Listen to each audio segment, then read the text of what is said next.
here. Good. I look forward to our special presentations today. Very.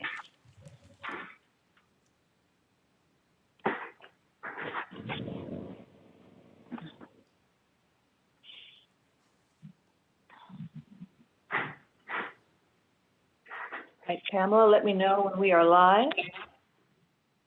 We are live. All right. Very good. So at this point, I will call to order the meeting, Spokane Park Board meeting of Thursday, February 11th, 2021. And we do have the following members present. I will do roll calls since it's difficult for Pamela with the mic issue. Myself, Jennifer Ogden, Bob Anderson. We have Nick Sumner, absent excused. Rick Chase. Greta Gilman, absent excused. Sally Lodato, Jerry Sperling, Barb Ritchie. Hannah Kitts is here. Hooray! Perfect timing, Hannah. Thank you, Kevin Brownlee. And Councilmember Cathcart.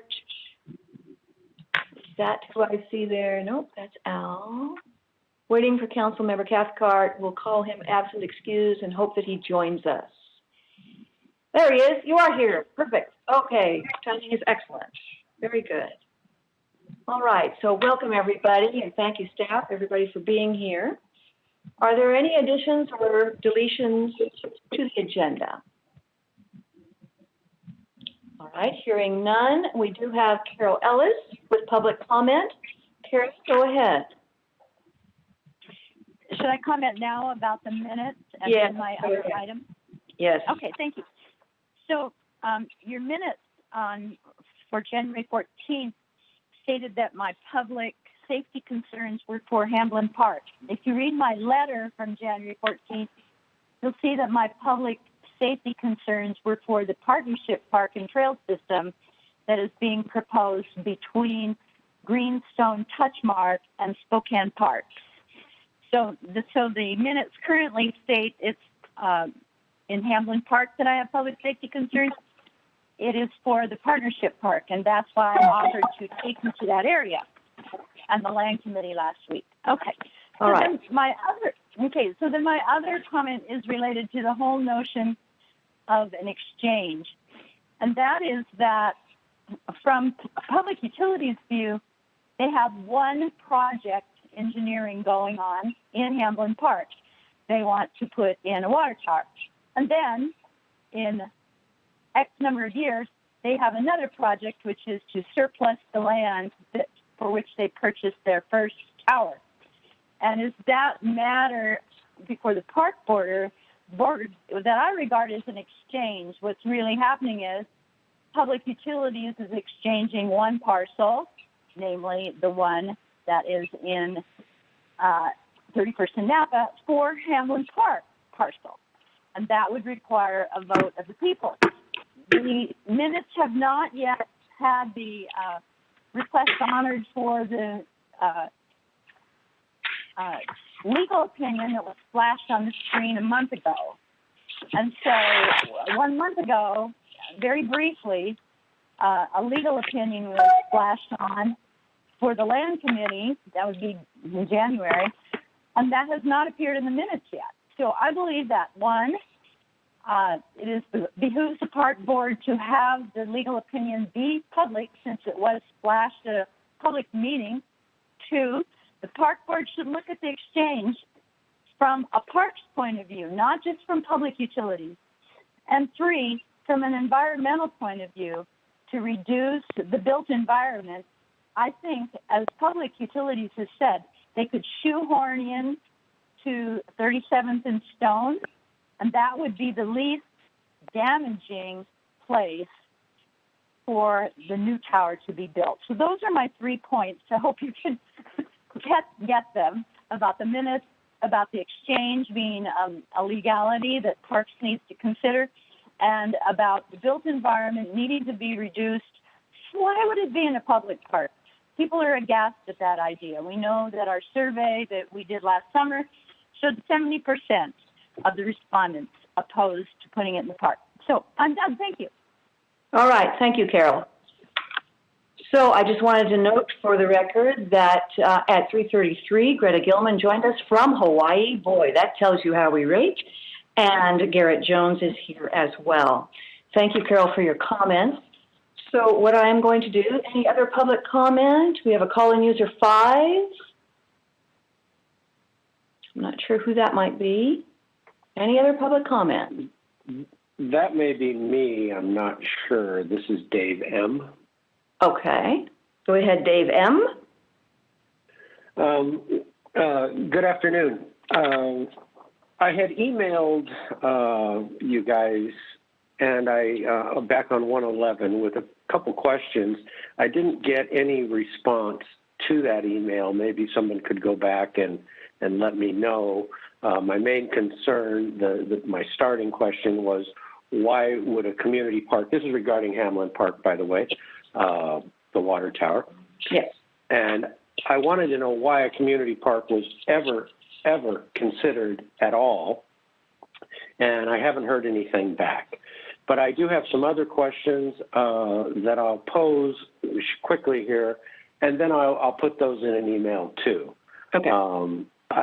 My questions would be, how much money is the city getting for this, dollar-wise? Is that an ongoing, recurring amount, whatever, from the developers, from whatever? My next question would be, I'd like to see something stating how many trees will be removed from the park, how many trees there are now, how many will be removed, how many shrubs would be destroyed, what wildlife will be displaced, and will this tower, and maybe this information's been given out before and I just haven't seen it, will this tower have any lights, cell sites, who knows, landing pads for helicopters, whatever it would entail, I'd like to know. Okay. And I'm also wondering, wouldn't this be considered a commercial venture? Okay. Being that there are developers. Okay. And if so, isn't there like a 3-year rule or something on that? So, is this going to be taken down in 3 years?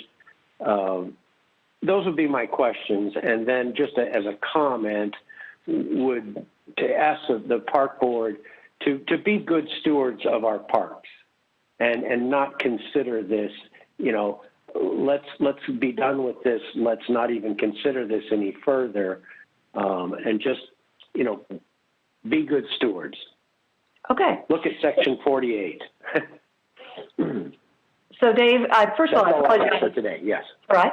First of all, I apologize you didn't get a written reply to your email. I think I can answer some of your questions, and I would invite Garrett Jones to join me if I mistake something. But to my understanding, first of all, there has been a precedent for water towers in community parks before, not because parks are necessarily the best choice for that, but because it's city land. City owns the land that is being talked about. And to that extent, it is a department of the city, not a private developer, not a commercial entity, that would be constructing the water tower. And so when you talk about money being exchanged, it's just another department of the city. So it's not the same thing as a developer coming in. Am I correct, Garrett? That's correct, President. I would also recommend, too, on these questions, too, with public comment, and Dave, I apologize for us not getting back to you, but I would recommend if you would email me at gjones@Spokane City. I want to make sure we're able to answer the questions accurately, make sure we get the information from the staff, that we respond in a very accurate manner with these questions, whether it's lights on top of the tanks or what type of infrastructure it may have that it happens to be. I want to make sure we have the most accurate information in front of us. And so again, I'd appreciate that. Yep, feel free. So it's gjones@SpokaneCity.org, and we'll make sure we get you the information. And again, Dave and Carol, Very both good. of you, the park board has not made a determination yet on this. We have not voted yet. And at my last taking of the polls, so to speak, we were not of one mind in this. So it has not been decided by any means. Well, that's good news, and I appreciate you guys' help on this, and I'm not trying to be a pain. No. It's just that the parks are so rare that we have, and this is not a huge park. So, that's my concerns. Yeah, and certainly public input is appropriate to this. That's why we have these as public meetings. And we've all become very aware of how important our parks are, especially this year of all years. So don't apologize. Public input is part of the process. So I am, yeah. Any other public comment that I'm not catching? I think I didn't see any other call-ins as I check the list here. All right. So then I'm going to move to the consent agenda. Now, as a point of order, with the bylaws, if a consent item is to be talked about, is to be removed from the consent agenda. And I believe that following that, since Carol Ellis had clarifications to her portion of the minutes from last month, I am going to remove those park board meeting minutes from the consent agenda and make them a separate action item so that her clarifications can be put in there, just so that we do this by the bylaws. So that would reduce the consent agenda to 2 items, the park board study session notes and the claims. That's items 2 and 3. So I will make that a motion. I would like to move that we approve items 2 and 3 of the consent agenda. Can I have a second, please? I'll second that. We have 2 seconds. That's very good. All those in favor? Aye. Aye. Opposed? All right. And then I would like to make a motion that the January 14th regular park board meeting minutes be clarified per Carol Ellis's comments about her input, and that with those amendments, we could have a motion to approve them. Thinking that those are probably slight changes. So do I have a second? No. I'll second that. All right. And again, it's clarifications and corrections, really housekeeping on this issue. Shall I call for the question? All those in favor? Aye. Aye. Aye. Opposed? Thank you very much. Now we have 2 special guests, well, 3 actually, but we're going to let the Spokane Youth and Senior Centers Association quarterly update from Jerry Unruh carry the floor. Jerry, welcome. Hi there. Good to see you all. I am Jerry Unruh. I'm the director at Hilliard Senior Center, and I am representing the Cisco organization, which is the Spokane Youth and Senior Center Association. Trying to share my screen here, if I can find it. Not sure where it is. Help me out, Pamela. I don't know if she's there. Let me see if I can share my screen with you with my presentation. I'm sorry, I usually have this up and running.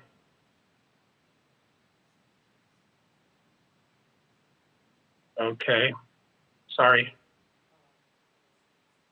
Well, you can tell us about it anyway. We did except for, materials. except for it's my note. I'm just trying to figure out how I share my screen here.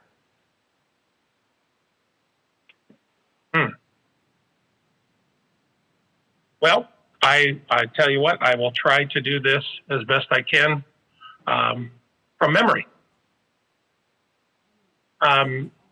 The organization, we are basically wrapping up our 2020 fourth quarter, and basically our attendance for the fourth quarter of 2020 was about 423,000 participant hours, which is, a pretty remarkable number.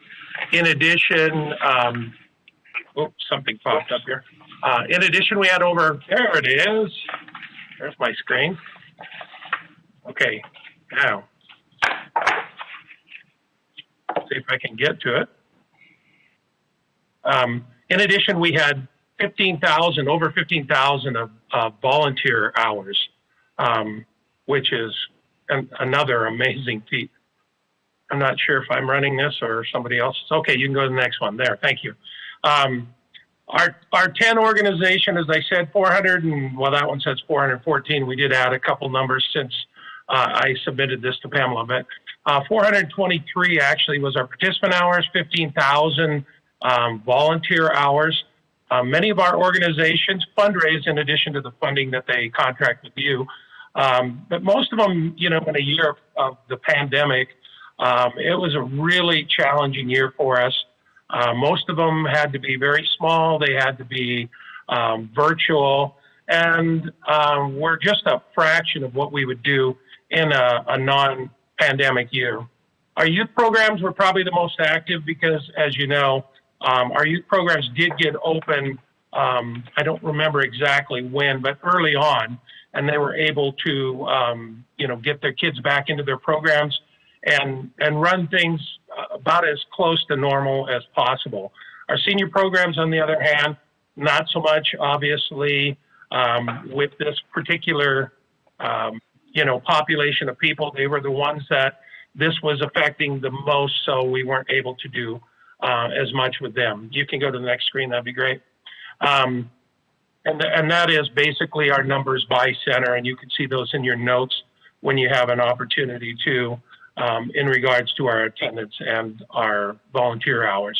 You can go to the next, actually slide through, again, our senior programs, and then the next screen. As I mentioned, I am the Hilliard Senior Center Director, and our program continues to provide lunch, nutrition, social opportunities. We're starting online programming with 6 other senior centers. And actually, starting up in February, we're going to offer a virtual bingo game, which you can see kind of what the screen's going to look like and how that program's going to operate. We're collaborating with 6 other organizations in a way that we can provide a different program of different days of the week. We are combining people that are able to participate in online stuff. We're grant writing so that we can get tablets, Amazon Fire tablets, and internet access donated so that we are able to get many seniors who don't have that opportunity, the ability to participate in these online programs. Okay, next screen. Cinto Senior Activity Center, again, they've been focusing on doing takeout dinners and meals at their organization. They're looking for other programs out there in the community to partner with. These are just a couple examples of their volunteers. I believe it's Colleen Dunnigan and Mary Thompson, who are Cinto volunteers that helped out with those particular ones. On to the next. I'm not sure if I'll be able to read this one. Corbin Senior Center, again, sorry, I'm going to put on my glasses. Maybe I can read them better. They are focusing on enrichment. You know, as I mentioned before, health and enrichment, one of the biggest things that we fight in this organization, or at least in the senior organizations, is depression. And so they're really focusing on, you know, the isolation and that aspect. They cooked at Christmas time 180 seniors Christmas meals, and people were able to come in and get those. Those are meals they probably wouldn't have got otherwise. They started a soup and social to go program, allows them to visit with the seniors. They come in for a few moments to pick up a meal of soup and roll and cookies. And as I mentioned before, they're another one of our partners that are collaborating on the online programs, which I expect to be quite successful. It's kind of nice now that, you know, we've been out for a long time. We decided that we're really going to have to attack this because it could be a while before we get the opportunity to open the doors and be doing in-person programs, even at this point. So next slide. Southside Center, kind of the same. They've been having a lot of their volunteers in sanitizing a lot of the recreation things like their puzzles and their books that they check out to all their members. They've also been collaborating with the Mid-City Senior Center, who utilize their kitchen for their Meals on Wheels program. And so they've also been, I think renting out their Santa, Tom West, to help in their program as well. Next slide. Mid-City Senior Center.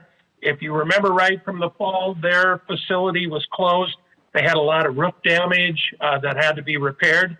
That has since been done, and I believe that they have had their senior members come in and sign in and do group tours of the new remodeled space.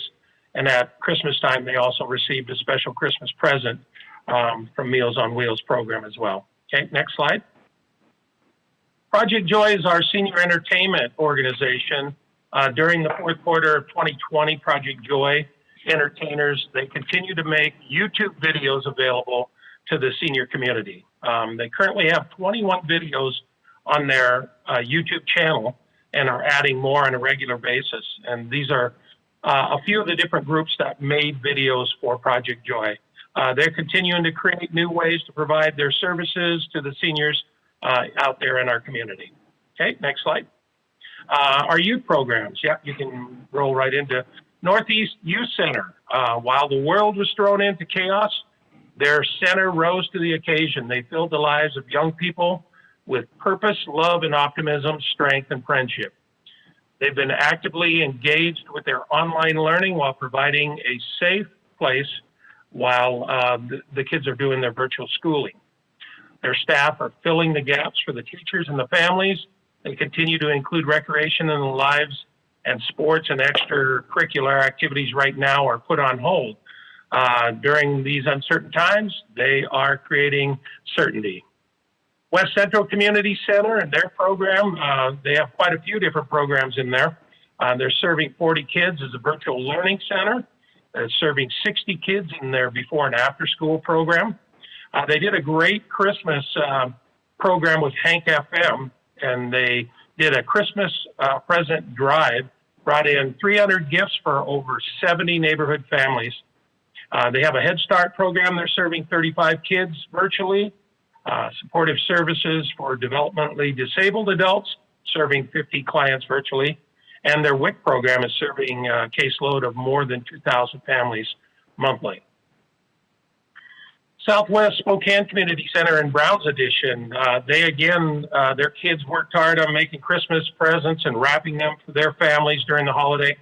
A couple of these other photos were during the Christmas holiday as well as their Halloween. I'm not sure if these kids checked out that roll of toilet paper, that big industrial roll that they're wrapping up their staff in. They might be in trouble with their janitor. Okay, East Central, the ML King Community Center. Again, heavy, lots of volunteers helping out with their food bank there. The MLK staff loading food into the cars. They had a lot of people drive in, and they assisted a lot of families, giving over 600,000 pounds of food to families in need. 10,087 individuals were served. Next slide. And of course, it's the time I say thank you. I know you have a lot on your plate.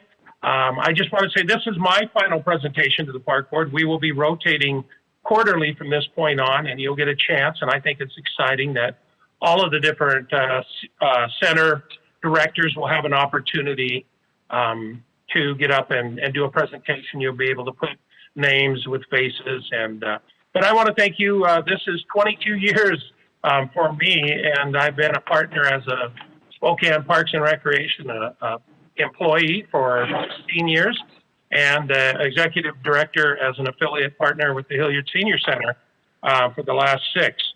I just want to say it's been an honor, and I'm so happy to be a partner with Spokane Parks and Rec. So thank you all. Well, thank you, Jerry, for your many years of service and for being our spokesperson for these centers so long, and the senior centers. I especially want to thank the senior centers and the youth center for doing the important work this year of all years, providing that food, providing that certainty, that shelter, and that security for those kids. So very important. So please convey our thanks back down the line, so to speak, for all the important work that's being done. I also want to say thank you to Terry Fortner for being our technical expert here and providing the roll through there on the notes. Thank you, Terry. The Parks Foundation has found yet another way to support us. All right, very good. So now we have Nathan Enenson from Integrated Capital Management. I actually think we have two people from Integrated Capital Management, but I believe Nathan is going to speak to us about the Fish Lake Trail to Centennial Trail connection. Yes, I am. Thank you for introducing me. I will attempt to share my screen here and get this posted here. Let's see. Hopefully you'll be seeing something very soon.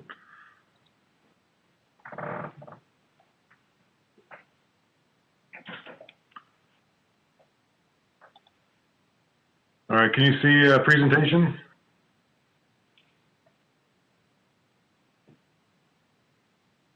Yes. Okay. All right. I just saw a thumbs up in the corner. All right.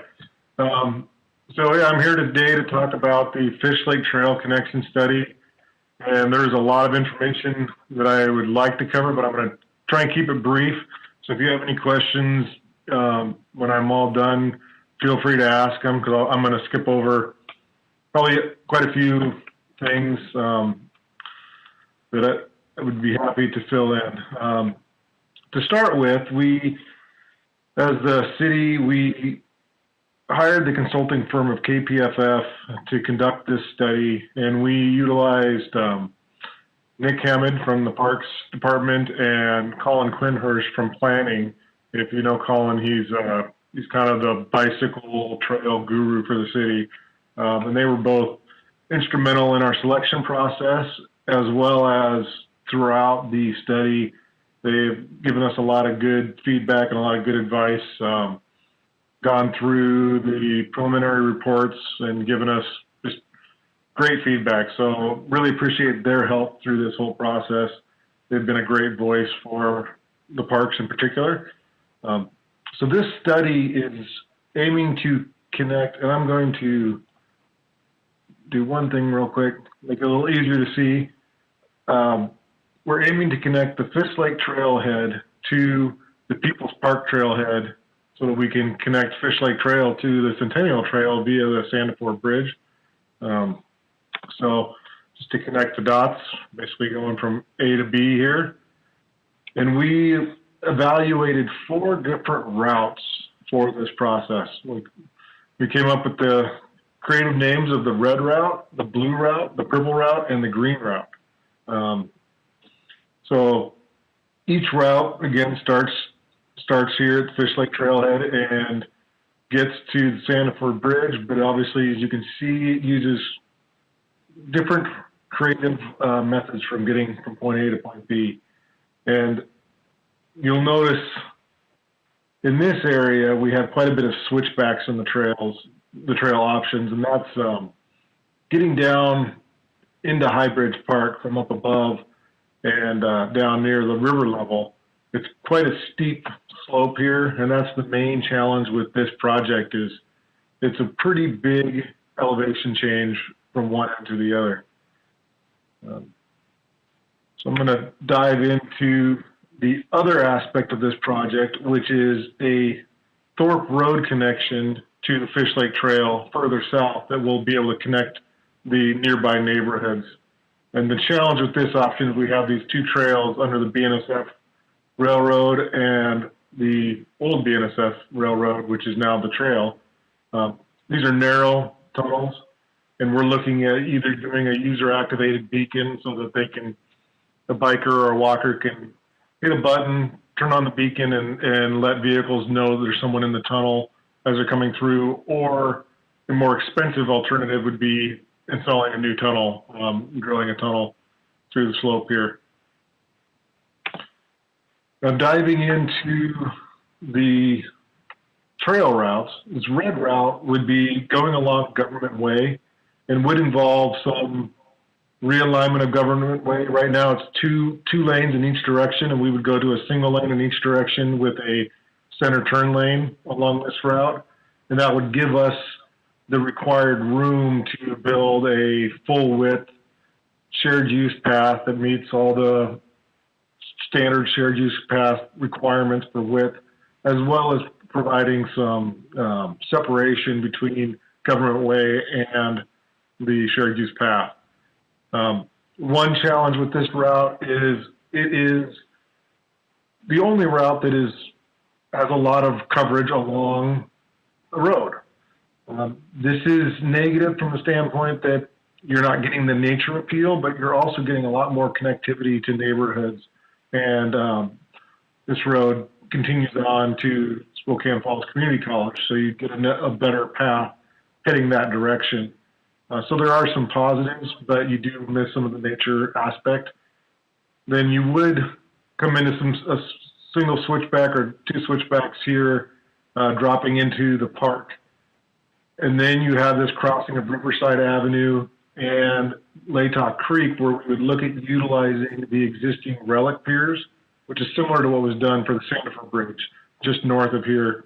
We can use those old high bridge piers to build our new bridge. We have an alternative design where we would do an above grade crossing of Riverside. It's actually taking off from the hillside here and carrying that bridge all the way across. So it'd get rid of the pedestrian vehicle traffic interface right through here. We also evaluated the blue route, which works its way down the slope, but then actually kind of side hills for a lot of it, just slowly losing elevation as you get into the park, and then there's additional drops through the park. Now this route, there is interaction with the existing disc golf course, so there would need to be communication with them and maybe some realignment of the golf course, but we're trying to follow the existing pathways through the park, just doing further development for them. And then we would build a new bridge crossing Latah Creek through here. And we're looking at doing a longer span bridge so we don't impact the floodplain of Latah Creek, similar to what you see here on the existing Marnin Bridge next down. And when this gets replaced, it will most likely be brought back so that there's not that restriction of the floodplain.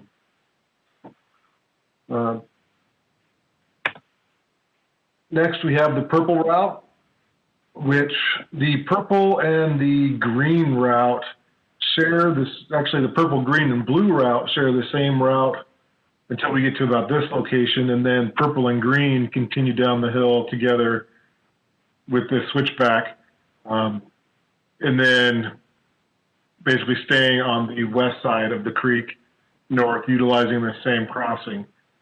The challenge with the purple and the green route is we do have a significant slope through here.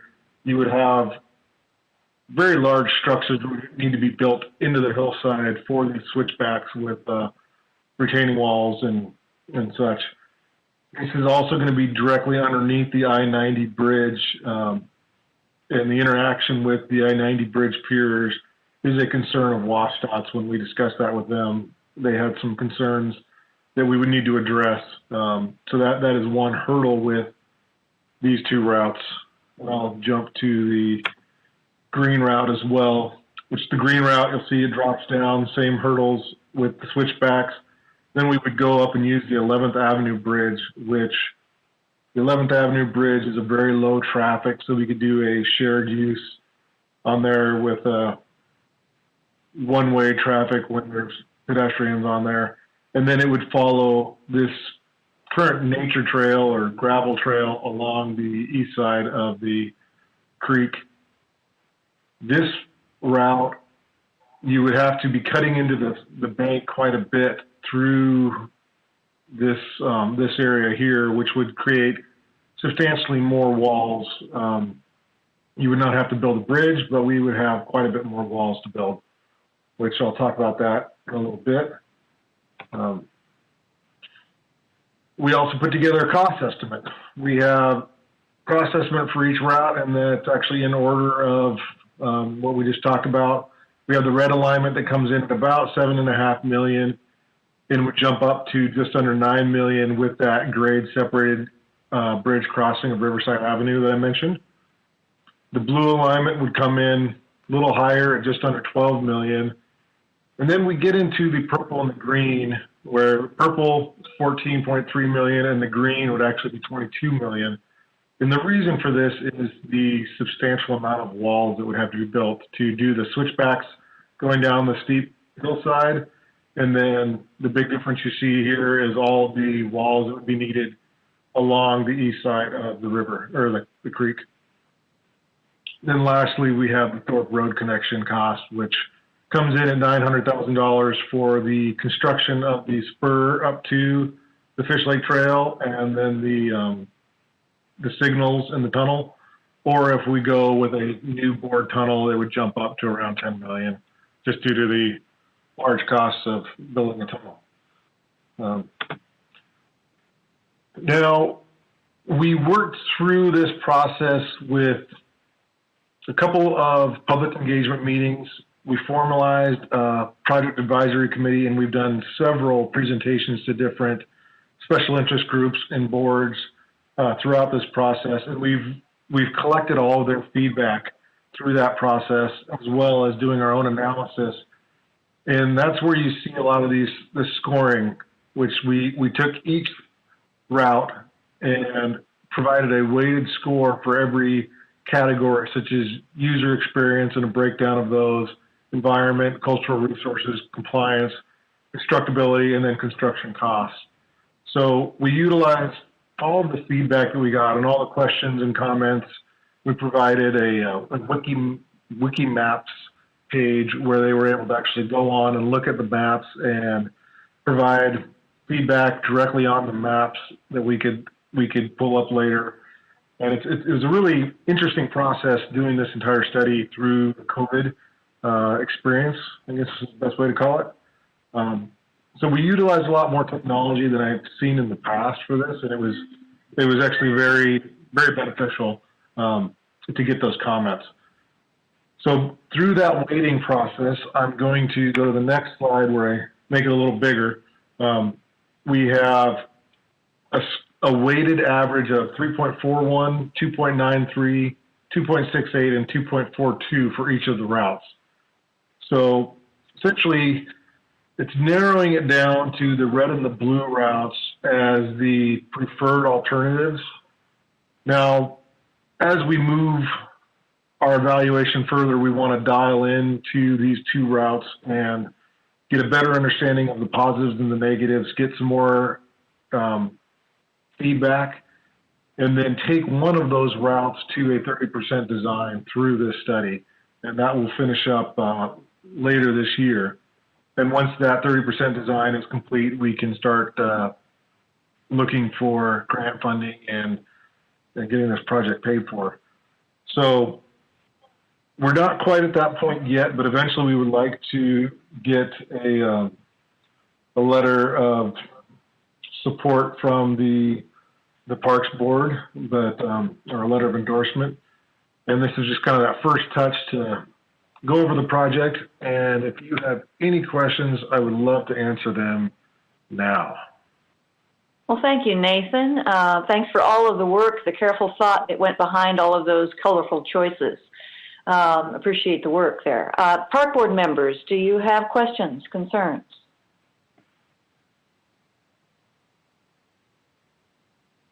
You must have done a very thorough job, Nathan. Well, this is Sally.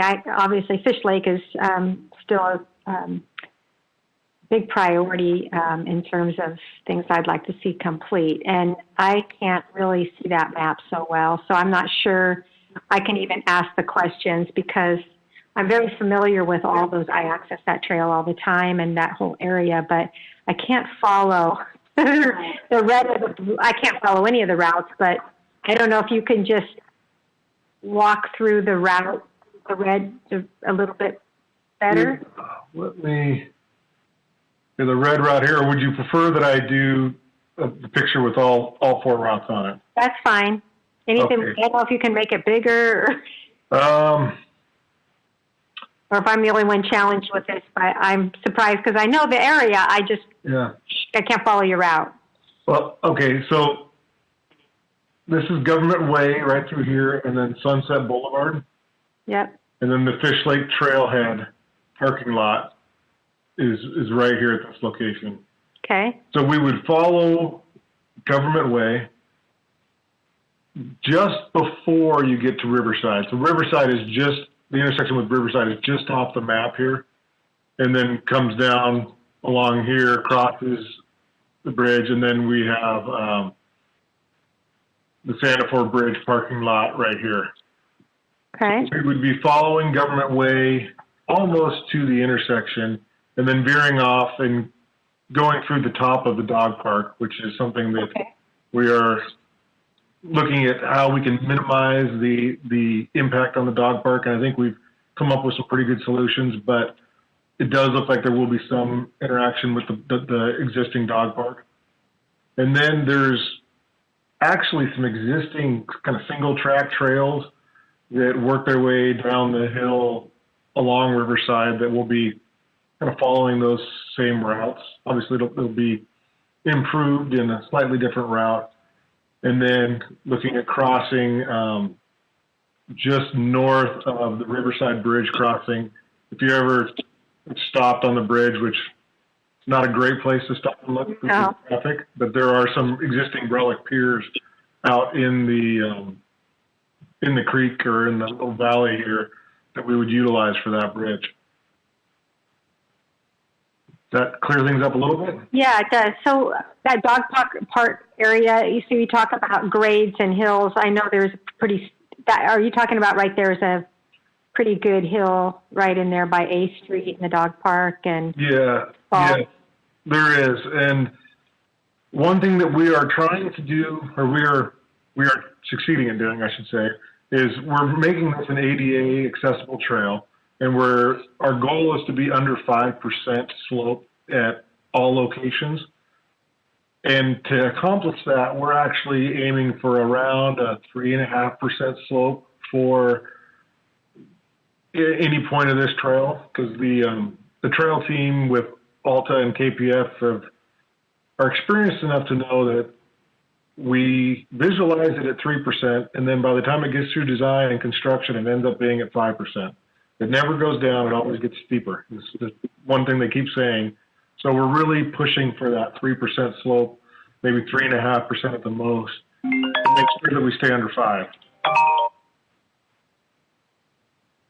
Okay. Thank you, Nathan. I have had a couple of other park board members in the chat say that it would be helpful to them to actually get the maps from you and study them offline, if that's possible, in a little bit more detailed way.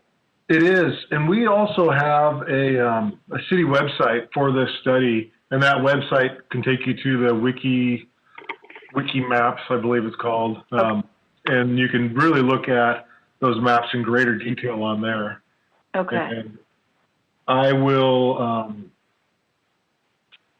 get the website out to this group. Thank you very much. Yeah. Jennifer, this is Jerry, and I can second or third that. Nathan, I thank you for the presentation. It's very informative. But as a member of the park board, I too would appreciate having something that I can just really sit and digest a little bit more, so I can become more familiar with all your different colored areas that you are anticipating. So thank you. I will definitely do that, and I appreciate your patience with this. I'm used to talking about it for an hour and a half. When Nick told me I had about 10 minutes to talk, I was a little, how am I going to get it all condensed that much? So this is definitely a snapshot, and it's a lot to take in. So I will get that information out. Well, no worries. I mean, after all, this is a first stab at it, so to speak. So I'm sure that we'll have more chances to get more detailed about it. So thank you for this initial introduction to all of this. Yeah, it was my pleasure. Okay. I'll stop sharing. So, And Jennifer, this is Nick. I would be happy to facilitate getting the information for the board in greater detail, and if they want to have some discussion offline, I'd be very happy to get that information to and from Nathan for this group. So, thank you, Nick. I think that'd be very helpful. Very helpful indeed. All right. Very good. So, any other comments, concerns? Hearing none, then I think we will move to the financial report and budget update with Mark Buning. Well, good afternoon, everybody. And I know you're all going to be sad since we do not present a financial report in February. That we don't do that for several reasons. One is that the 13th month or any prior year activity past December, we're now in the 14th month actually, is not completed. And that usually is not completed till near the end of February. And also January is atypical of a lot of other months because the first payroll of the year is bifurcated because it straddles the year, so some of it accrues back to the previous year. And so comparing it to a prior year really is very difficult. And there's still activity happening in January that needs to get posted back to the 13th month. So basically, to make a long story short, everything is still in flux. So presenting a financial report is, there really is no final financials at this point. Now, next month, in March, we will present the end of year 2020, the finalized end of year, and January and February of 2021. So I apologize, but I know, hang on, next month we'll have something for you then. So thank you. No need to apologize, Mark. Having no numbers to present is still a report because you gave those reasons. So good to have that marked down for the record. Okay, then we have two special discussion or action items. And this is our annual meeting. At February's meeting, we do decide the vote on the slate of officers for the next year and then also our committee assignments. And the chair of the nominating committee appointed last month is Rick Chase. Rick, are you ready? I am ready. So by unanimous decision, it's been approved or asked if Jennifer and Bob would stay on for one more year as president and vice president. Yay, that's great news.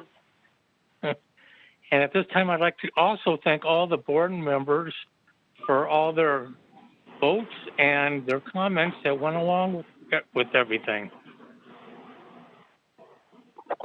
Well, thank you, Rick, and thank you, nominating committee. I can only speak for myself, although I think I know Bob's answer, but it's been a real pleasure to be a president, although a very odd year to be president. I look forward to normalizing something in this coming year, I hope. But I love this job. It's good to have something so positive to be a part of, especially in these days. So I know, Bob, you probably want to say something. I agree pretty much with what you said. I know that's hard to believe, Jennifer, but I do. It's been an honor and a privilege to serve as vice president. I certainly, I guess as everybody does, miss the meetings where we have a chance to sit down and talk over things and so on, but we're all making the best of virtual meetings, and I appreciate everybody's help with that. And so for the record, go ahead, Rick. Oh, should I just go ahead and make a nomination? Yeah, and do include the secretary, who is Garrett, of course. Oh, okay. I'd like to make a motion that we approve Jennifer Ogden as president, Bob Anderson as vice president, and Garrett Jones as our secretary. Is there a second? Yes, this is Jerry, and I will heartily second that. This is Barb, and I'll third it.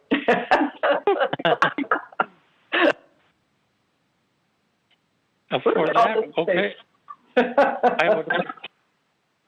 I'd like everybody to say, if everybody approves, say yes or yay. Yay. Yes. Yes. Absolutely. Is there any nays? Okay, it is passed. So congratulations and thank you for serving another year. Wow, thank you. Again, it's an honor. It really is. So, Park Board will see attached your committee assignments. I just wanted to highlight the changes from last year.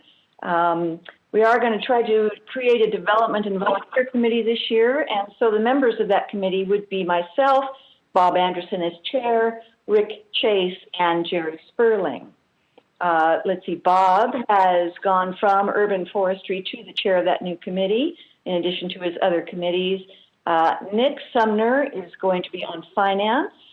let's see, Rick and Jerry again are joining the new committee, and Barb Ritchie is moving from land over to the alternate for urban forestry. All the others are as they were. So I'd like to make a motion that the Park Board Committee assignments be accepted as presented. Second. Any further discussion? All those in favor say aye. Aye. Aye. Opposed? All right, motion passes. Thank you. And we are on to our committee reports. So, Rick, urban forestry. Well, we finally had a meeting with Urban Forestry after months and months and months. I'd like to thank Katie for a great presentation on the storm damage that we had and all the trees that were lost. And as people probably well know, for every tree that was lost, there'll be 2 trees planted in its place. So we're going to be putting quite a few new trees up. She gave a very depth report on all of that. And then we also had the work plan for urban forestry for the next year, what their goals, what their dreams, and what their hopes are for urban forestry and to plant trees and bushes and where they would be going. And Matt from the Citizens Advisory Committee, he gave his report also. So that was all in the minutes, and it was very interesting and very interesting to talk about some of the subjects that have been going on for the last year. Yes, indeed. Thank you very much, Rick. All right. The next Urban Forestry Committee will be March 2nd. And then we have Golf Committee, Jerry Sperling. Thanks, Jennifer. Yes, we did meet, and we had quite a lengthy meeting. But we are, first of all, bringing an action item to the board. And with that, I would like to call on Mark Poyer. And with that, he can just highlight what the action item entails, especially for new Park Board members and those watching. Just give it a little bit overall and update for everybody to have a better understanding before we submit this for action. Thanks, Mark. You're muted, Mark. Sorry about that. There you go. Can you hear me now? Thanks. Yeah, thank you, Jerry. Thank you, Park Board. What I have for your approval consideration today is really a simple thing that we do with the golf courses and in parks, and that is a turf and chemical value blanket. And this value blanket won't exceed the amount of $195,000, including tax. And this is a pretty simple, straightforward 4-step process. I'll take you through it real quick. I just have one slide for you tonight. So the first step, and this usually happens in the previous fall. So last fall, this step will happen, and that's with Ben Nelson, our Downriver superintendent. He works with the staff in parks, golf, Riverfront Park, and the sports complexes to identify system-wide chemical and fertilizer needs for the upcoming year. Then after that's complete, step 2 happens sometime in January when these vendors come up with their current pricing for that particular year, so this 2021 season. And this entails city purchasing, compiling said list of needs and materials, and that goes out to bid. Now, this is just standard procurement procedure that we here at the city do for a dollar amount of this size. And then the third step is the bids are reviewed and awarded by line item, meaning the lowest bidder of each product is awarded that line item. And there are some agency price products which have a specific price, so all vendors will be the same price when it comes to those. And that will show on the awarded spreadsheets.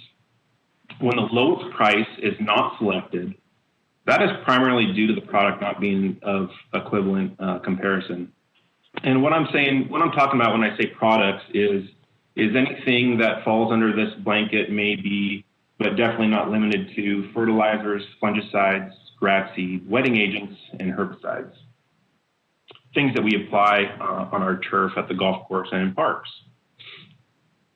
Last step is city purchasing will then create a value blanket order, VB, for each of the 7 vendors.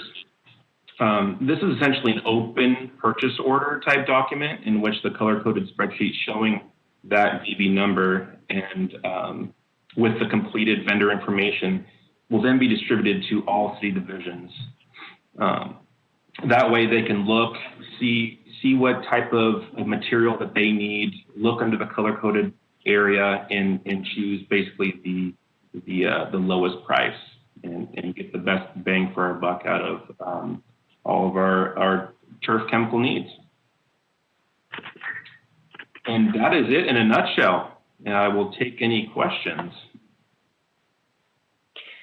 Mark, I know in the past the public has been very concerned with the amount of chemicals down on surfaces, and of course I know that when you talk about a chemical blanket, that probably also includes organic methods, does it not? Yeah, certainly it does. And all these turf and chemical, I should say, products are we abide by the EPA regulations, the Environmental Protection Agency. We abide by all those. We spread wetting agents when we can in order to conserve water. A wetting agent will actually, make it so we have to water less. And we can also apply some penetrants to soggy areas of the turf that tend to hold water too. So we're very, cognizant of that and do our very best to be good stewards of the environment. Thank you. I appreciate your questions, Jennifer. That's one of the things that Mark and I had talked about. That's why we wanted to present this rather than have it as a consent, so that the community would know the efforts behind the study and the fact that this isn't just for the golf courses, but this affects all of our green spaces, things that we tend to maintain throughout every coming year. So I appreciate your question. With that, what I would like to do now is to, first of all, are there any other questions from any board members? Or everybody set? Okay. I'd like to put this into a motion that we accept the turf and chemical value bracket order for the park divisions as well as golf courses, and is not to exceed $195,000. Thank you, Chair. Is there a second? I'll second. Okay. Any further discussion? All those in favor? Aye. All right, motion passes. Other comments, Jerry? Okay, just a couple of comments. We've been talking about trees, urban forestry, and parks, and everybody I think listening in or a part of the community experienced something with trees or bushes or something falling down. But we did account, and Mark can back this up and add more if he wants, but the total for the park, or for the golf courses, was 59 trees. So if you think about the amount of trees, I'm not going to try to regurgitate what happened up at Comstock, but if you imagine our 4 beautiful golf courses, we really we survived quite well. We did have a couple of trees that not interfered, at all with our greens or that type of thing, but we do have 2 or 3 that have created an interesting scenario for us. So we will have our work cut out for us. And with that, and before I close, I would like to offer a huge thank you to the Park Ops Department for joining with all of our superintendents and assistants at the golf courses. So special thanks, because I know it's just really important, I think, for the community to know that we are a team.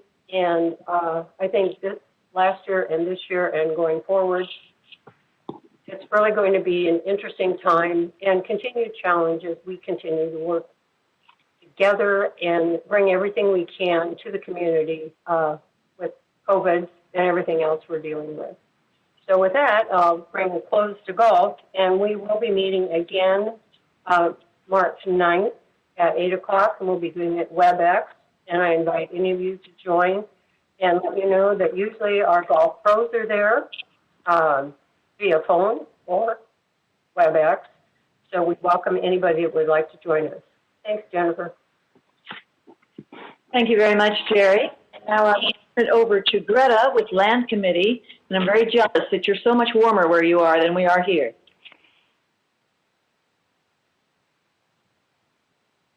Yes, aloha, everyone.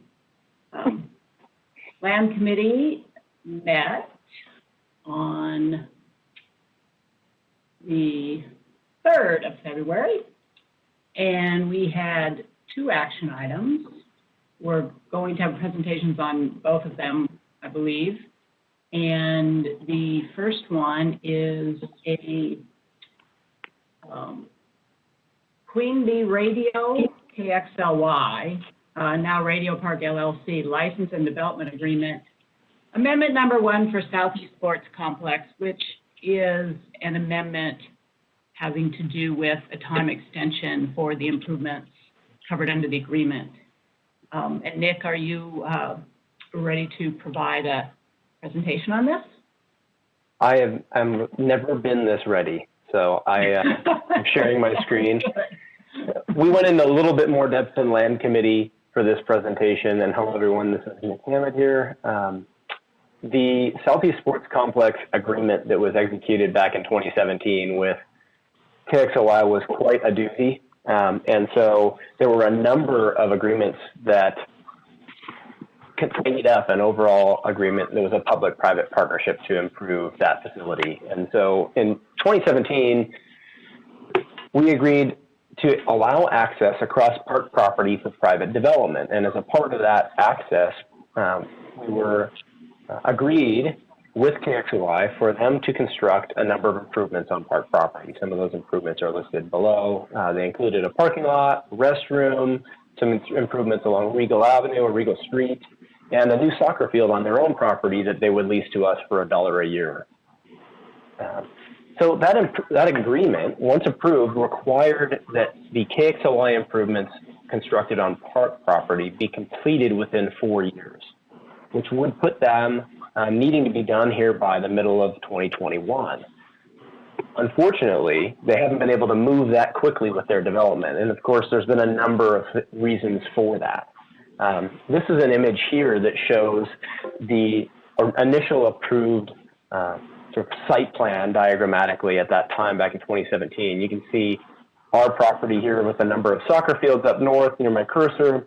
You can see circled in yellow, there's a proposed replacement soccer field.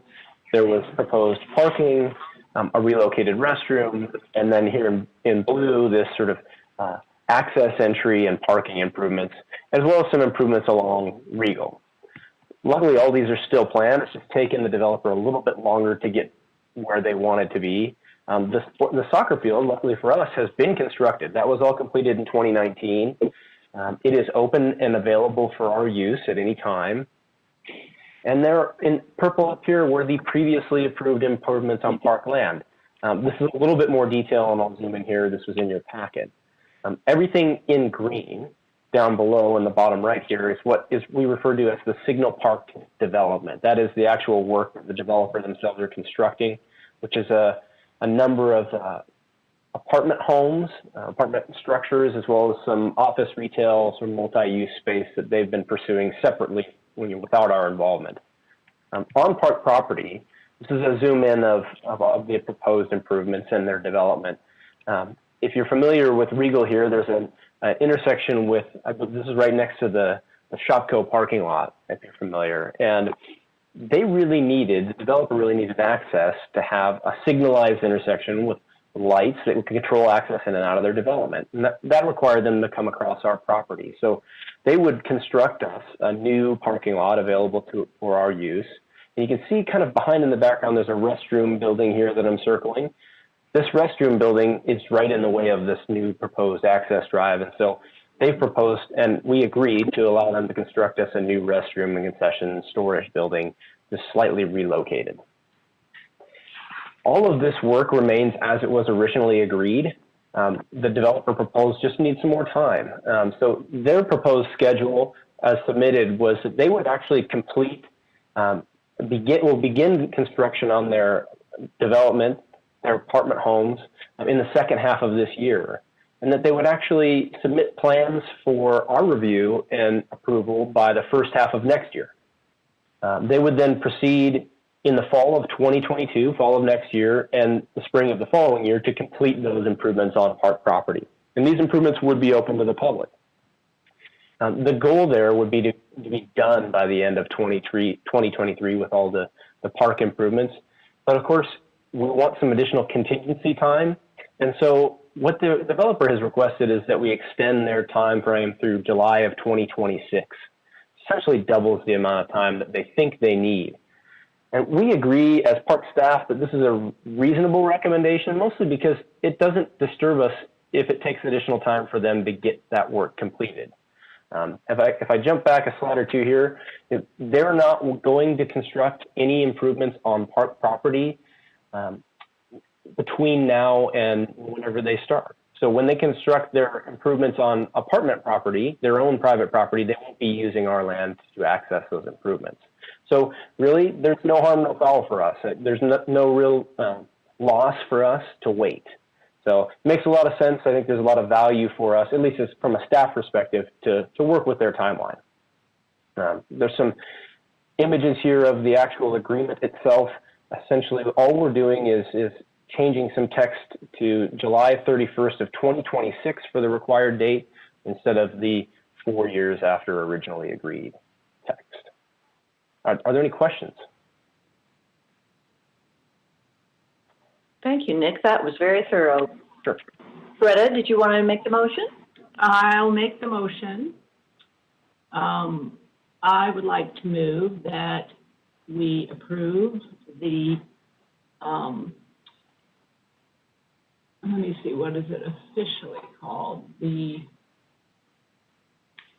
Queen Bee Radio, KXLY, now Radio Park, LLC, License and Development Agreement, Amendment Number 1, regarding the Southeast Sports Complex. Very good. Is there a second? I would be glad to second that. Barb. All right. Thank you, Barb. Any further questions, Nick, on this? All right. All those in favor? Aye. Aye. Opposed? Great. Thank you, Greta. The first of two.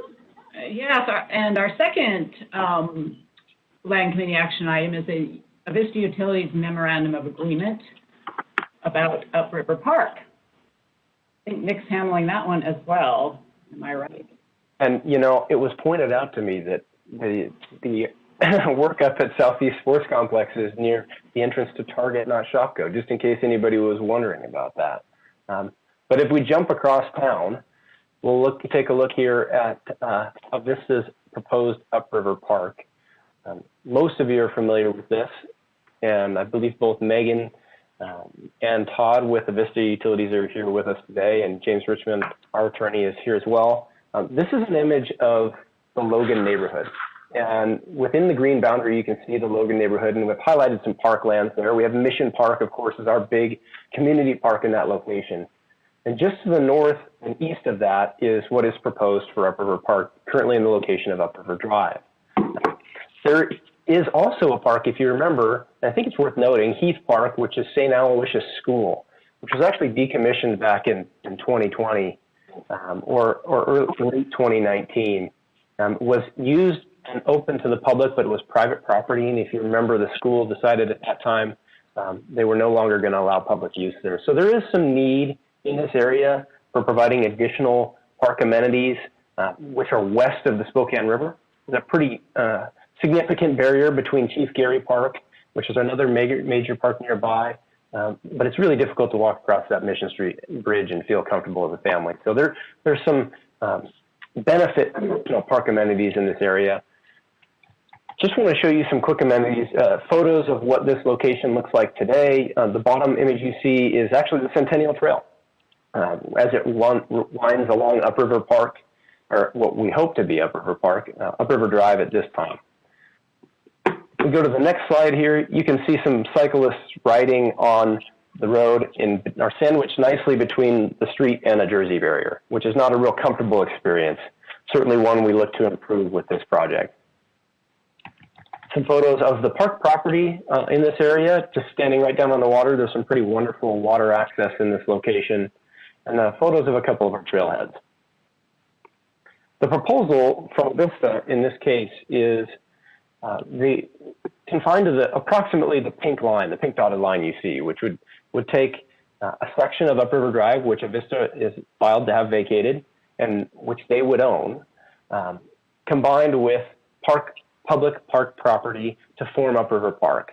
And this would consist of both publicly owned and privately owned land. They also see in blue here is a section of the shoreline that Avista owns as well. So we've created a series of documents to reflect what makes up the park. In orange here, you see this is what would be Avista-owned property.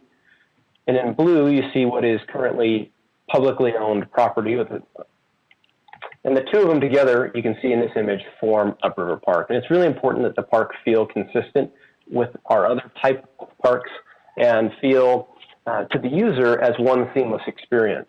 It's also really important from a security and maintenance standpoint that it be treated as the same facility. For Spokane Police Department, if they were to respond, or the park rangers, if they were to respond, it's really important that the rules that apply to that, both the publicly owned and privately owned parcels are consistent. And so this agreement does that.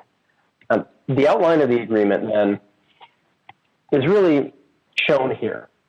Avista desires to develop this land, and they desire to do it at no cost to parks, that they would both design and construct this facility. They would also propose to maintain, operate, and repair the park at the same frequency and quality as their other Avista properties, which is, I would say, generally very nice. They would also agree to allow the City of Spokane Park Code, specifically the rules and regulations section, apply to the Avista property within the park area. And that was really important for us and for our security purposes. This also allows their private security to monitor this area, which is an advantage, and just a little bit extra security and a few extra eyes on that facility, which is a good thing. Avista and Parks then would grant and convey to each other perpetual non-exclusive easements for park purposes and essentially make this space open to the public. So this agreement, I think this is a really important piece too, is contingent upon the successful vacation of Upriver Drive at no cost to Avista. This is not a park board decision to do this, to execute this vacation. This is a city council decision. It is my understanding in talking with both Avista and James Richmond that the first hearing has already been made regarding the vacation, and the vacation has already been approved, but it has not yet been received its second hearing. And so there's always a chance that there's a cost that could be assessed for vacating property. And just in this particular case, the donation Avista is proposing to make is pretty significant, and we certainly don't want to be charging them extra for that land, but that's not really our decision. So that's why this agreement with the park board is contingent upon that fact. That's my spiel. So Megan, would you like to share anything? Hi, Nick. Hi, everybody. This is Megan Lunny. I don't know how much extra I have to share. You covered it so well, but happy to take questions if there might be any. Yeah, any questions?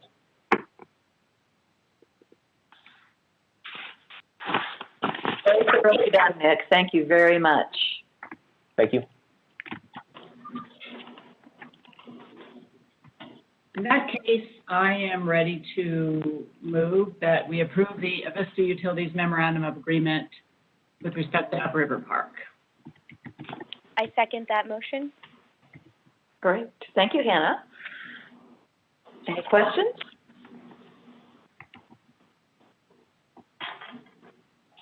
Sounds good, Greta. So, call for the question. All those in favor? Aye. Aye. Aye. Aye. Great.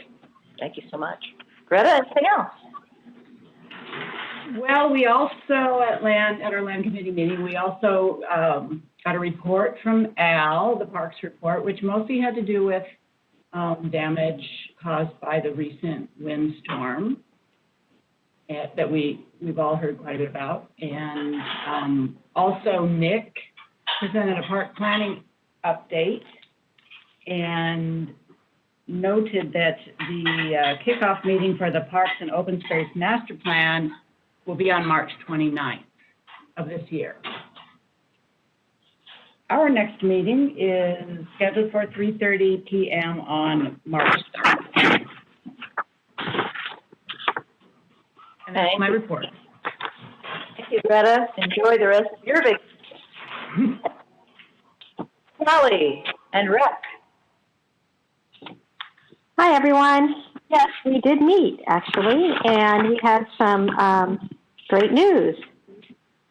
We didn't have any action items. We just had some discussion items. But I love the story that Alice told with TRS and some of the funding that they received a notification on for Christmas Eve. So, Merry Christmas to everyone. But the program received 21 ski helmets donated by the Alpenhaus, and that was valued at over $3,000. And then there was a ski patroller, I think it was John Nelson, and his family had contributed a couple $100. It was going to go towards some ski programs, if I have the story correct. And I think one person after another kind of kept matching, and they eventually got up to $1,200 raised for the ski programs. And so that was really a cool story and really a wonderful way to bring in Christmas. The Jennifer, Ryan, Alice, and Josh all presented the recreation reports, and just a couple of highlights. Ryan had reported that they had 20 cross-country and snowshoe programs for about a total of 109 participants. That was really cool. And that, of course, to keep with COVID protocols and social distancing, it seemed like the private family tours were pretty popular, keeping families together and getting them in the outdoors. And then also Corbin Arts Center was working with the homeschooling groups to provide art classes, and I think they did a 6-week program. And the rest of the team is working on the spring programming. That is all underway, and we should hear more about that. And then we wrapped up with Fiona Dixon's presentation and on the marketing update. And then, really, as always, she does awesome with the social media. I think we had 9,500 engagements and over 75,000 reaches for the recreation program. So again, thank you to that amazing team and doing everything they can to continue to get people in the outdoors, because we know that is all working and a really good recipe during this pandemic. So that's all I have. And our next meeting is, I don't know, March 3rd. Thank you. March 3rd. And we're having some discussion of maybe starting earlier, but more to come on that. Otherwise, it'll be at the normal 5:15 time. Okay, great. Well, that is really good news, Sally. Congrats to the team. Really, really nice to hear about that 1,200. Yeah. All right. So Riverfront Park Committee did meet. I will present for Nick. The action item is the downtown zip line letter of support. And just to reiterate, this is a letter that supports the exploration of the zip line downtown, because the park board unanimously feels that there's enough pros to at least let staff go ahead and find out more details, issue an RFP, and answer hopefully some of the concerns that folks have had, some of the details that need answering. And it is also an invitation, Mr. Cathcart, to City Council to join us with a similar sense of support so that staff can move ahead and utilize their time efficiently. So that is what is before you as a motion to accept the downtown zipline letter of support from Park Board, allowing the process to move forward. John Moog, did you want to add anything to what I said? No, Jennifer, you did a great job. I'm just here to answer questions if the fellow members have any.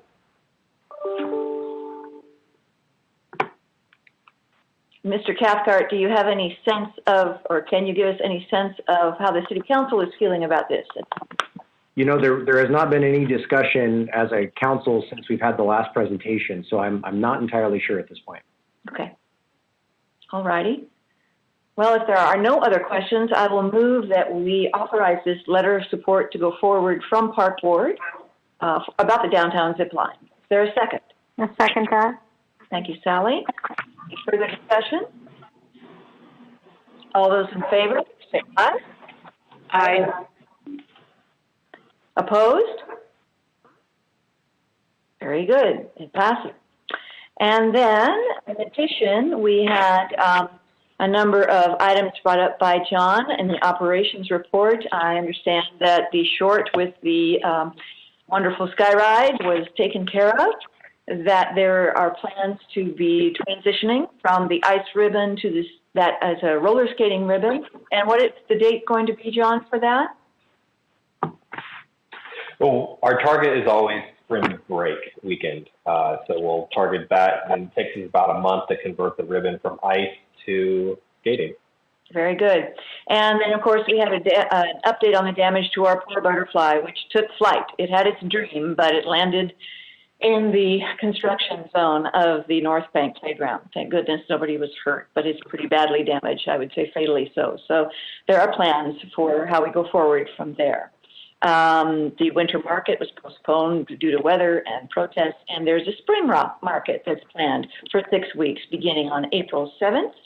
There is a nice sweetheart special promotion for Valentine's Day. Did you want to mention anything about that, John? Yes, we encourage all the park board members to bring your special sweethearts down to the elevated experience, and we've hired a photographer, and we get that special photograph you've always wanted right from the elevated experience. But no, seriously, all the members of the public are welcome to come down. It is free to them, and while you're there, we encourage you to take advantage of the buy one, get one free offer at the Skyline. Thank you, John. There was also a recognition of Deb Abramson for her lifelong contributions to the Spokane community in a rainbow theme. The upcoming Black History Month art display, at the Pavilion. That's in partnership with Councilmember Wilkerson.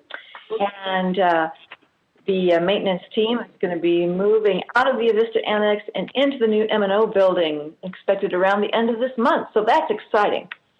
So hooray for that.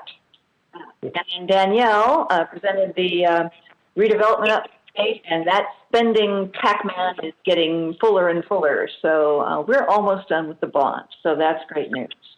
The next Riverfront Park Committee meeting will be March 8th at 3 p.m. via WebEx.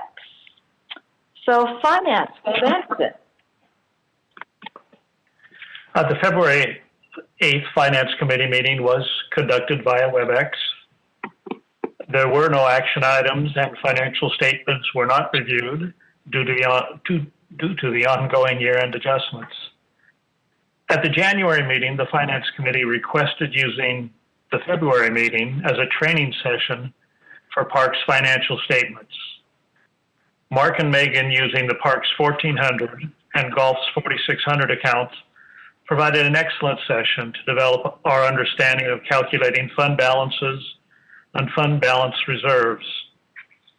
During the session, a request to change how reserve activity is presented was discussed, and Mark will submit a revised form for the committee's approval. Garrett reviewed Parks' reserve stabilization policy and suggested it needed updating.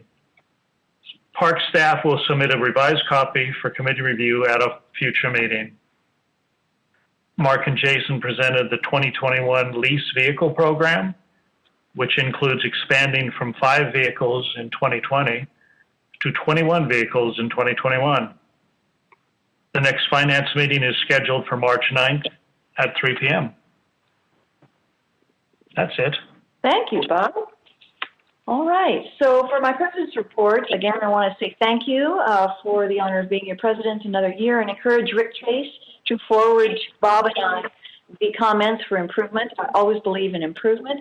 I also wanted to thank Garrett Jones for his outstanding work as our secretary and for being such a masterful leader of the Parks and Rec department. It's really a pleasure to work with somebody and staff who are so passionate about what they do for the citizens of Spokane. A reminder that we do, as Greta said, have a study session March 29th on the Parks and Open Space Master Plan. I'm really looking forward to this getting going because it was suspended. It's been in hiatus for a year. And we are going to need, bylaws committee, that's you, Sally, and me and Nick, we're going to need to get together and take a look at the designation of the Joint Arts Committee and the new Development and Volunteer Committee. They have currently special committee status, but that's a temporary status, and really this would be it's an ongoing need, the Joint Arts Committee, even though they don't meet all the time. It's an ongoing position that they have, so we kind of need to tweak the bylaws a little just to clean that up in terms of housekeeping. Shouldn't take too long. Greta Gilman, Conservation Futures. Yes, I do have a report. The big news is that in early February, the Board of County Commissioners executed 2 purchase and sale agreements for the Beacon Hill Banta property, which add up to 70 acres. And with those 70 acres under contract, it leaves only one 32.2 acre piece to secure, and they're actively working on securing that piece and hope to have it under contract in the next 6 to 8 weeks. So that's great news for Beacon Hill and the rest of Spokane. Yes, it is. Also, the Conservation Futures Land Evaluation Committee is going to have their first meeting in a long time on March 3rd, I believe. And there they will just, they, or I could say we because I'm a member of that committee, will be looking at a schedule for the next round of Conservation Futures nominations. That's my report. Thank you, Greta. March 3rd is a busy day. All right, Parks Foundation, Barb Ritchie. Well, thank you, everybody. Good evening. I would just like to report on a few things. It was Amy Lessa's first meeting as new board chair, and so they welcomed her. And then also Masood and Roger, their new board members, attended as well, their first meeting. Couple things. We do have on the 16th at 3 p.m. the MOU collaboration meeting with the Parks Foundation as well as Spokane Park Board. So looking forward to that. Changes have been made to their investment portfolio, which they're focusing on more growth exposure with a 12% growth, 17.1 in equity and 6.1 in fixed income. And also Terry and in her leadership with obviously the board in partnership with Yvonne are looking at several cost saving measures, one of which includes the fact that unfortunately with COVID, they've had to work from home, so they don't have the cost of rent or a lease for the due to virtual officing. So that's been good and bad, right? But all that money can go back into providing support for the parks and grant funding for them to support Spokane.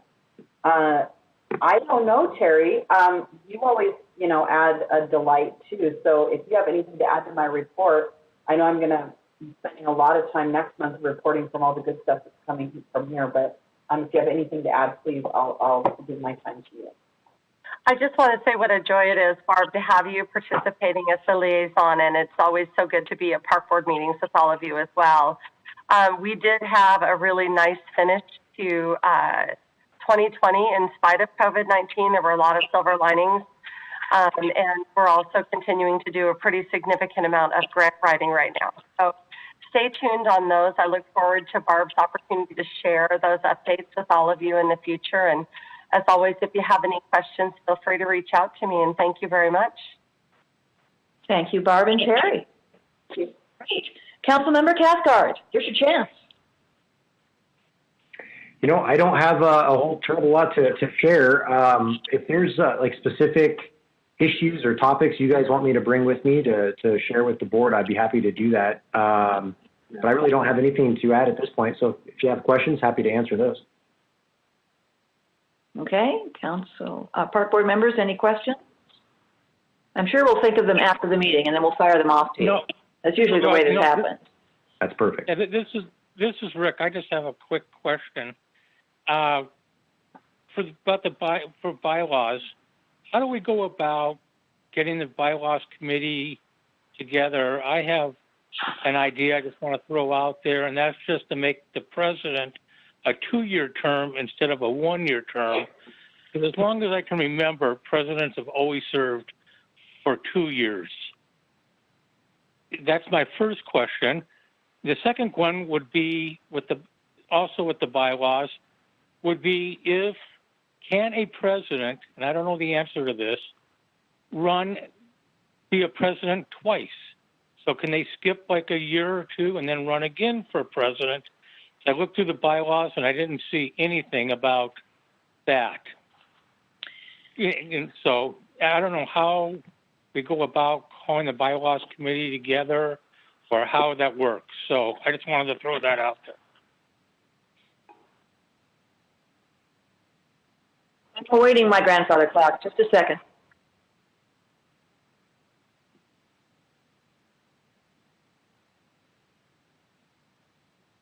All right, Big Ben has sounded. Okay. I believe that those questions can be answered in a bylaws committee meeting. I think that I would want input from all of our park board members as to whether or not they would want the president's position to be automatically 2 years and whether or not they would want officers to be able to repeat with a gap. And I did not pay Rick to ask those questions, I promise you. So I would check with Pamela Clark, who is our parliamentarian, who is the continuity factor in all of this. But that's my understanding right now. Does anybody else have any feedback on that? Maybe who knows better? Hi, Jennifer. This is Hannah Kitts. I just would be willing to join the bylaw committee if there was a position open. I know that roles were just decided for the different committees, but I wasn't sure that the bylaw committee was meeting, but that is something that I'm interested in, so I just wanted to offer that.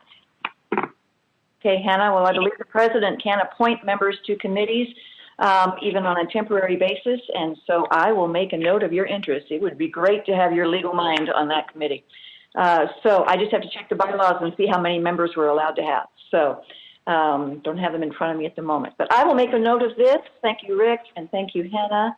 And I have one more question to ask. Okay. Well, never mind. I won't even ask it right today. I'm good. Thank you. Oh, gee, what a lead up. Okay. All righty. Then I will move it over to Garrett Jones for our director or secretary's report. Yes. Well, good evening, and thank you, Jennifer, for the kind words. I mean, it's been a pleasure, again, every day to work with the board and our wonderful staff that we have. A couple updates, and it just shows the commitment from our staff. One is on the storm cleanup, and our staff is doing a phenomenal job. And keep in mind, 95% of the work and effort that you see out there is our existing full-time staff to be able to pull this off and to be able to clean up the disaster as much as we can. And so moving forward, we're seeing a significant cost in this. Long term, it could be north of $500,000 for the restoration efforts. And just to keep everyone informed, I will be presenting to the Finance and Administration Subcommittee for the City Council later this month, just to give an update on the overall impacts of the January storm. The second update, just this afternoon, we were advised, and then an announcement came a little bit later, that we'll be moving into the East region. We'll be moving into phase 2, which is exciting news that we're continuing to move in a positive direction. And so what does that mean for Parks and Recreation? It means a couple things. We have more flexibility for some of our attractions, like the carousel, so more information to come there. For indoor and outdoor entertainment, outdoor recreation and indoor recreation. And so we're working with our teams, either later this evening or tomorrow. We'll send out an updated notice of what phase 2 looks like for us in Parks and Recreation.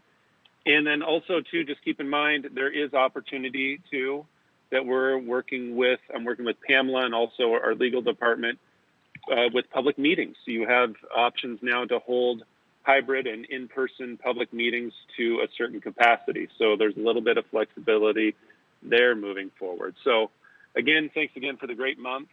Stay warm out there, and that's the end of my report. So Park Board members, please let me know if you feel uncomfortable meeting in person.